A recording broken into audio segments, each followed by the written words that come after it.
ਜਿਹੜਾ ਜਹਾਜ਼ ਹੁੰਦਾ ਉਹ 'ਚ ਬਹੁਤ ਤਾਕਤ ਹੁੰਦੀ ਹੈ। 747 787 350 400 ਸਵਾਰੀਆਂ, ਉਹਨਾਂ ਦਾ ਸਮਾਨ, ਆਪਣਾ ਵਜ਼ਨ, ਲਗਭਗ 1.5 ਲੱਖ ਲੀਟਰ ਤੇਲ ਲੈ ਕੇ ਉੱਡ ਜਾਂਦਾ ਹੈ।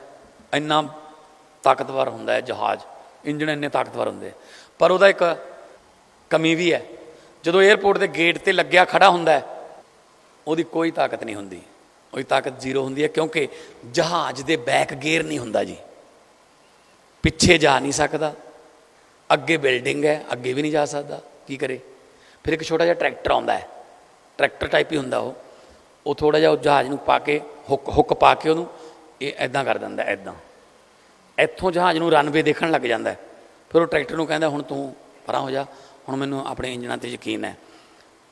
ਮੈਨੂੰ ਸਟੂਡੈਂਟਾਂ ਦੇ ਟੈਲੈਂਟ 'ਤੇ, ਨੌਜਵਾਨ ਮੁੰਡੇ ਕੁੜੀਆਂ, ਛੋਟੇ ਬੱਚੇ ਬੱਚੀਆਂ ਦੇ ਟੈਲੈਂਟ 'ਤੇ ਕੋਈ ਸ਼ੱਕ ਨਹੀਂ, ਉਹ ਬਹੁਤ ਵੱਡੇ ਵੱਡੇ ਜਹਾਜ਼ ਬਣ ਸਕਦੇ ਨੇ, ਪਰ ਤੁਸੀਂ ਉਹਨਾਂ ਦੇ ਟਰੈਕਟਰ ਬਣ ਜਾਓ, ਉਹਨਾਂ ਨੂੰ ਰਨਵੇ ਵੱਲ ਸਿੱਧਾ ਕਰ ਦਿਓ। ਬਸ ਤੁਸੀਂ ਰਨਵੇ ਵੱਲ ਸਿੱਧੇ ਕਰਤੇ, ਉਹ ਆਪੇ ਉੱਡ ਜਾਣਗੇ ਆਪਣੇ ਇੰਜਣਾਂ ਦੀ ਤਾਕਤ ਨਾਲ। ਅਸੀਂ ਤੁਹਾਨੂੰ ਮਾਹੌਲ ਦੇਵਾਂਗੇ ਕਿ ਤੁਸੀਂ ਉਹਨਾਂ ਨੂੰ ਉੱਡਣ ਵਾਸਤੇ ਤਿਆਰ ਕਰ ਸਕੋ।